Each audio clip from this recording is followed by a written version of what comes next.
It takes a lot of courage to be a visionary leader. It takes a lot of courage to stick by your stand. It takes a lot of courage. It takes a lot of guts to actually go with your own thought process, even though you are being opposed by others. Elon Musk is a classic example of a leader, of a true leader who has a vision and visionary decision making. Remember the PYQ? Remember the topic you got in your essay exam in 2023? Visionary decision making happens at the intersection of intuition and logic. स्वागत है आज की video में दोस्तों. Again एक important personality को आज इस वीडियो के माध्यम से डिस्कस करेंगे और ये देखेंगे कि इस पर्सनालिटी को हम कैसे कोट कर सकते हैं अपने एसे राइटिंग में. Understand one thing, everybody would write an essay. 12,000, 13,000 people would end up writing an essay. How is it that your content would differentiate than the other people? That is what is going to make your essay more presentable, and that is what is going to fetch you more marks in essay. So welcome you all for this video. My name is Kuber, your friendly neighborhood educator for IR, for internal security and for essay writing. So you got this topic, visionary decision making happens at the intersection of intuition and logic. You had this topic in 2023. So this is a PYQ. Now ऐसे topics में personality oriented examples देके आप अपने argument को substantive बना सकते हैं. So I always encourage all my students to utilize personality oriented examples to make your arguments more logical, more profound. Now why am I talking about Elon Musk? Because well, I'll tell you the context in a minute, but let's understand Elon Musk or SpaceX. जो उनका SpaceX was the idea of Elon Musk, was the brainchild of Elon Musk. What does Elon Musk teaches us? हमको Elon Musk की life से हम क्या सीख सकते हैं? उनकी पर्सनल लाइफ जैसे मर्जी हो, उन्होंने अपने बच्चों के बारे क्या कहा, कितनी शादियां करी, वो बात हम उसको डिस्कस नहीं कर रहे हैं. अगर उनके प्रोफेशनलिज्म को देखें, उनकी प्रोफेशनल लाइफ को देखें, उनकी डिसीजन मेकिंग एबिलिटीज को देखें, क्या ऐसी चीजें हैं जिनसे हम प्रेरित हो सकते हैं. Number 1, ability to take initiative. Number 2, fighting against all odds. Number 3, team work. Number 4, innovation. Number 5, visionary decision making. अगर ये चारों इंग्रेडिएंट्स हैं, which is initiative taking ability, fighting against all odds, team work, innovation, तो definitely आप एक visionary leader होंगे. आपकी decision making भी दूरदृष्टि की होगी. And number 6, playing on the gut feeling, which is intuition. Now why are we talking about Elon Musk? Because अभी रिसेंटली क्या हुआ, जस्ट अभी कल की ही बात है, नासा के ऑफिशियल्स ने ये कहा कि 2 एस्ट्रोनॉट्स गए थे. 2 एस्ट्रोनॉट्स कहां गए थे? ISS गए थे. इंटरनेशनल स्पेस स्टेशन भेजा गया था उनको जून में, the first week of June में. गए वो 10 दिनों के लिए थे, उनको भेजा 10 दिनों के लिए गया था, लेकिन अभी वो अपेरेंटली स्टक है. मैं कौन से एस्ट्रोनॉट्स की बात कर रहा हूं? मैं बच विल्मोर और सुनीता विलियम्स की बात कर रहा हूं. ये दोनों एस्ट्रोनॉट्स को 10 दिन के लिए भेजा गया था ISS में. गए किस पे थे ये? बोइंग के स्टारलाइनर कैप्सूल में गए थे.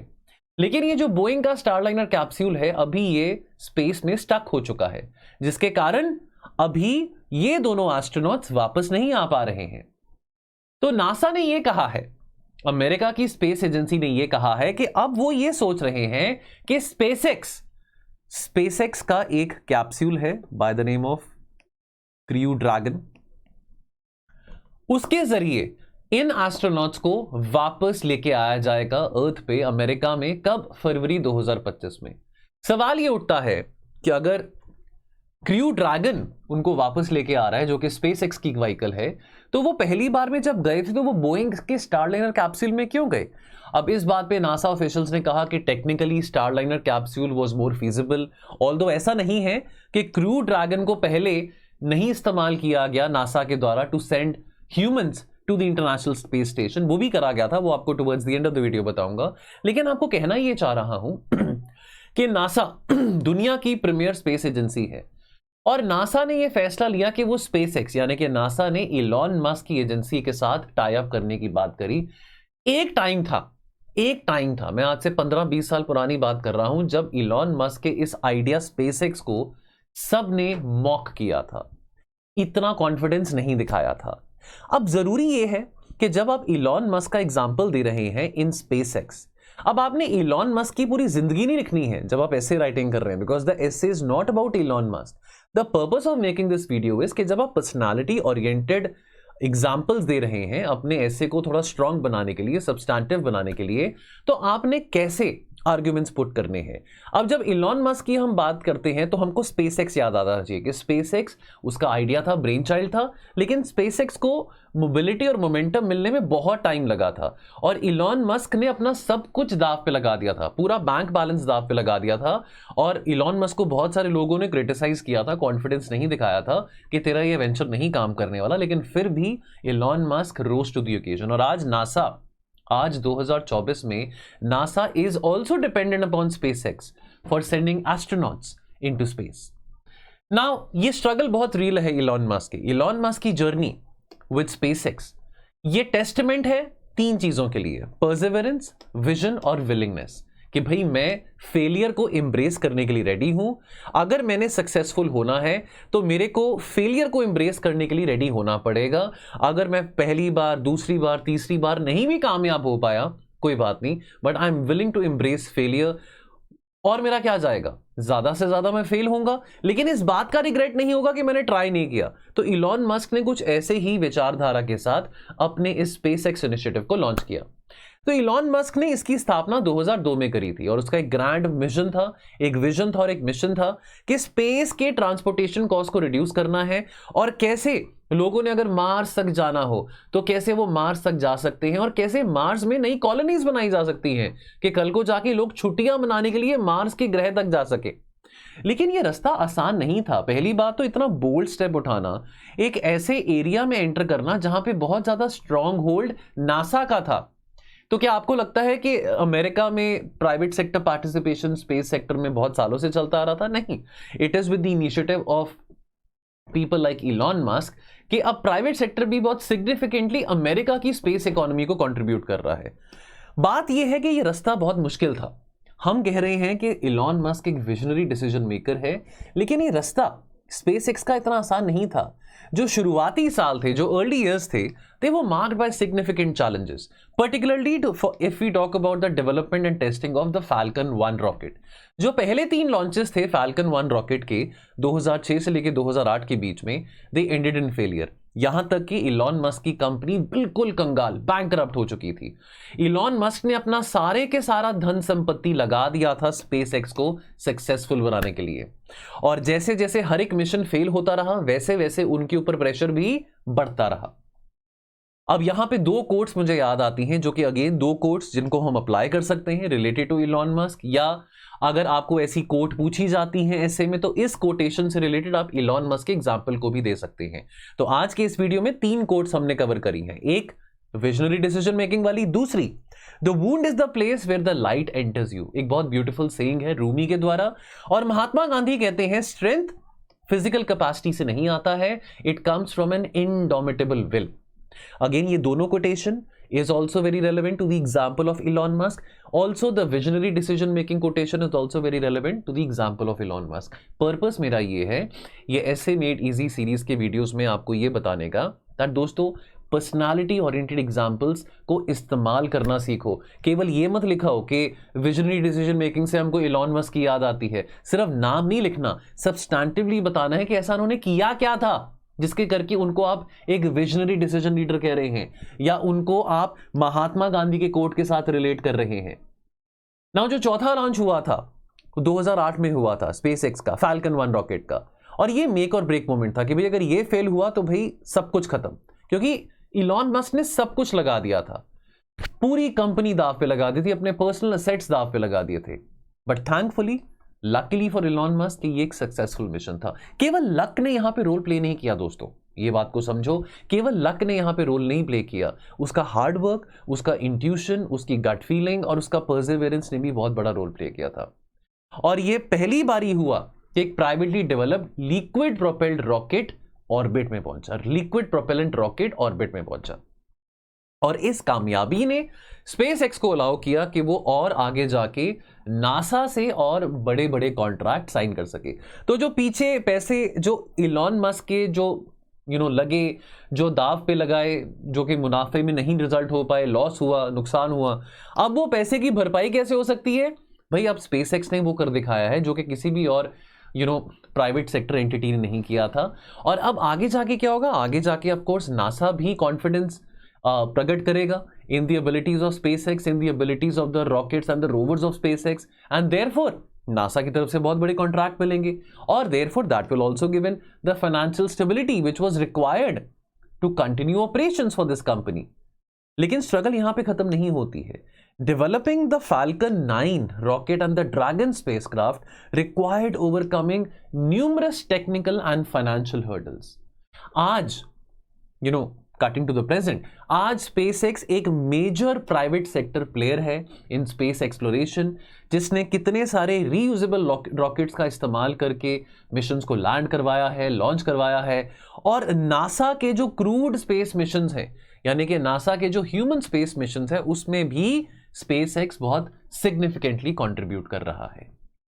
नाउ मैं आपको यह भी बताना चाहता हूं कि नासा ने इंटरनेशनल स्पेस स्टेशन में SpaceX के क्रू ड्रैगन मॉड्यूल कैप्सूल के जरिए मल्टीपल टाइम्स ह्यूमंस को भेजा है। जो पहला क्रूड मिशन हुआ था जिसने यूटिलाइज किया था SpaceX के इंफ्रा को, SpaceX के क्रू ड्रैगन को, उस मिशन का नाम था डेमो 2, जो कि लॉन्च करा गया था May 30, 2020 में। और यह मिशन एक बहुत क्रिटिकल माइलस्टोन था, बिकॉज ये पहली बार था कि नासा के एस्ट्रोनॉट्स को अमेरिकन सॉइल से लॉन्च किया गया था, जब से नासा ने अपना स्पेस शटल प्रोग्राम 2011 में बंद किया था। मैं आपको थोड़ा स्पेस शटल प्रोग्राम के बारे में बता दूं। जो स्पेस शटल प्रोग्राम है अमेरिका का, जिसके जरिए ये 1981 से लेके 2011, तो ये 30 इयर्स के पीरियड में जो भी क्रूड स्पेस मिशंस होते थे या एस्ट्रोनॉट्स को स्पेस में भेजना होता था, तो वो अमेरिका के नासा के द्वारा चलाया गया स्पेस शटल प्रोग्राम था। ये एक तरह से गवर्नमेंटल प्रोग्राम था। और the development of Crew Dragon, यानी कि private player by Elon Musk, ने रिस्टोर करा अमेरिका की स्टेबिलिटी को। अब अमेरिका अपने आप को बहुत सुपर पावर कहता है, जो कि वो है भी, और अमेरिका की हार्ड पावर और सॉफ्ट पावर किस पे रिलाई करती है? On the military strength and also on the strength of its space programmes. तो यानी कि अमेरिका ने thanks to Elon Musk, thanks to Crew Dragon, ये इंश्योर किया कि नासा अब एस्ट्रोनॉट्स भेज सकता है to the International Space Station from American soil. तो ये अमेरिका की क्रेडिबिलिटी इन स्पेस टेक्नोलॉजी और अमेरिका की लीडरशिप को बरकरार मेंटेन करने के लिए बहुत जरूरी एक मिशन था, बहुत एक इंपॉर्टेंट एक डेवलपमेंट था। Now after shutting off the space shuttle programme, there was a dire need कि एक कॉस्ट इफेक्टिव और सस्टेनेबल तरीका निकाला जाए जिसके चलते ह्यूमन स्पेस फ्लाइट कैपेबिलिटीज को मेंटेन किया जा सकता है। और नासा ने इनिशिएट करा था कमर्शियल क्रू प्रोग्राम, और इस प्रोग्राम ने लेवरेज करा इनोवेशन और efficiency of the private sector को, ताकि नए स्पेसक्राफ्ट डेवलप किए जा सके जो कि आगे जाके एस्ट्रोनॉट्स को इजीली ट्रांसपोर्ट कर सकें to the International Space Station and beyond. अब नासा ने 2011 के बाद कॉन्ट्रैक्ट्स देने शुरू करे स्पेसएक्स को और बोइंग को, ताकि वो ऐसे स्पेसक्राफ्ट्स बना सकें जो कि इंसानों को स्पेस में लेके जा सके। तो क्रू ड्रैगन जो कि स्पेसएक्स का है, और बोइंग का CST-100 स्टारलाइनर्स, ये दो इंपॉर्टेंट ऐसे क्रूड स्पेसक्राफ्ट हैं जो कि ह्यूमंस को स्पेस मिशंस में लेके जाते हैं। Now the goal was to have multiple options for sending astronauts, केवल एक बोइंग स्टारलाइनर पे डिपेंडेंट ना हो या केवल एक स्पेसएक्स पे डिपेंडेंट ना हो। तो अल्टीमेट गोल वाज कि मल्टीपल ऑप्शंस हो, ताकि रिडंडेंसी ना हो एंड कंटिन्यूस एक्सेस मिल सके to the International Space Station. यहां पे इमेजेस में आप क्या देख रहे हैं? ये इमेजेस में आप देख रहे हैं, ये मार्च 2024 की बात है, अभी इसी साल की बात है। ये चारों एस्ट्रोनॉट्स को ड्रैगन स्पेसक्राफ्ट के जरिए इंटरनेशनल स्पेस स्टेशन में लेके जाया गया था फॉर अ साइंस एक्सपेडिशन। तो यानी कि अब नासा ये कह रहा है कि भाई हमने जो अपने 2 एस्ट्रोनॉट भेजे, बच विल्मोर एंड सुनीता विलियम्स, जिनको हमने बोइंग स्टारलाइनर के जरिए भेजा, अब उनको भेजा तो 10 दिन के लिए था, लेकिन वो स्टक हो गए। अब नासा को किसकी याद आई? इलॉन मस्क की याद आई। इलॉन मस्क ने पहले भी कहा था कि आप मेरा जो इंफ्रास्ट्रक्चर है, जो आप जो क्रू ड्रैगन है, इसका इस्तेमाल करके आप एस्ट्रोनॉट्स को लेके जा सकते हो। ऑलरेडी नासा ने अप्रूवल दिया था, ये जो 4 एस्ट्रोनॉट्स हैं ये भी तो मार्च 2024 में गए थे। लेकिन अब क्या हुआ है, जो बोइंग का स्टार लाइनर है वो इतनी एफिशिएंसी नहीं दिखा पाया है, वो बेचारे एस्ट्रोनॉट्स वहां पे अभी स्टक हैं। और अब अगेन इलॉन मस्क का जो क्रू ड्रैगन है वो इन दोनों एस्ट्रोनॉट्स को वापस लेके आएगा फरवरी 2025 तक। तो अगर मैं कहना ये चाहता हूं कि अगर इलॉन मस्क ने, अगर ये जो आइडिया था, जो फेथ था स्पेस एक्स के ऊपर, अगर ये क्विट कर दिया होता, छोड़ दिया होता, तो आज इलॉन मस्क एक सही मायने में एक विजनरी डिसीजन मेकर या एक विजनरी लीडर ना होते, और आज जो हम इलॉन मस्क को जानते हैं तो शायद कहानी और इतिहास कुछ और होता। दोस्तों, ऐसे मजेदार एनेक्डोट्स, पर्सनालिटी ओरिएंटेड एग्जांपल्स और मजेदार कंटेंट मैं अपने एसए के कोर्स में भी शेयर कर रहा हूं। नीव the foundation batch which you require, अगर आप अपनी यूपीएससी की तैयारी शुरू कर रहे हैं या अगर आप एसए राइटिंग की तैयारी शुरू कर रहे हैं फॉर 2025। इसमें मैं आपको क्या दे रहा हूं, कोर्स का प्रोग्राम 8100 है। इसकी पहली क्लास यानी कि बैच 2 की पहली क्लास कल से 12 अगस्त से शुरू होने वाली है। मैं आपको क्या दे रहा हूं, इसमें 60 मिनट्स में beginners guide to essay writing. इसमें 4 लेक्चर्स रहेंगे, 4 आपके साथ लाइव एसे राइटिंग के सेशंस रहेंगे। देन आपको 46 मॉडल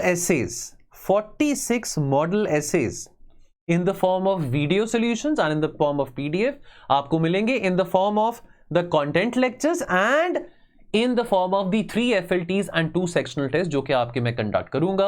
आपकी इवैल्यूएशन भी मैं खुद करूंगा, और तो और आपकी लाइव जूम सेशंस और इवन मेंटरशिप टेलीफोनिक कॉल भी आपकी मेरे साथ रहेगी, depending upon your doubts. And then of course इसमें कॉम्प्रिहेंसिव PYQ एनालिसिस भी रहने वाला है। यूपीएससी में जो भी एसए में टॉपिक्स पूछे गए हैं 2019 से 2023 के बीच में, उसका एनालिसिस रहने वाला है इस पर्टिकुलर प्रोग्राम में। और तो और 50 most important quotes and anecdotes का एक बहुत कॉम्प्रिहेंसिव लेक्चर है, जिसका आप इस्तेमाल कर सकते हैं अपने एसे राइटिंग को एनरिच करने के लिए, कंटेंट को एनरिच करने के लिए। End of course last but not the least, you would have a master class with the founders of sleepy classes, Shekhar sir and Prerna ma'am. हमारा टोल फ्री नंबर ये दिया गया है, इस पे कॉल करके आप जानकारी इस कोर्स के बारे में ले सकते हैं। और एक फ्री में जो हमने प्लेलिस्ट बनाई है, this is free of cost, accessible to everyone, essay made easy series. इसमें कुछ वीडियोस हैं रिलेटेड टू एसे राइटिंग। ये सीरीज में वीडियोस तो आते रहेंगे, this video is also a part of the essay made easy series जो आप देख रहे हैं। फ्री में जो हमारे यूट्यूब के लेक्चर्स हैं वहां पे तो हम मिलते ही रहेंगे, लेकिन अगर आप स्पेसिफिकली अपने एसे राइटिंग में मार्क्स मैक्सिमाइज करना चाहते हैं, कंटेंट गैप को कवर करना चाहते हैं, so this is the programme which you need. Description में टेलीग्राम चैनल दिया गया है एसे मेड इजी सीरीज का, वो टेलीग्राम चैनल भी ज्वाइन कर लेना by clicking on the link, जहां पे आपको बहुत सारी important updates from time to time मिलती रहेंगी। चलिए मिलते हैं बहुत जल्द, थैंक यू सो मच।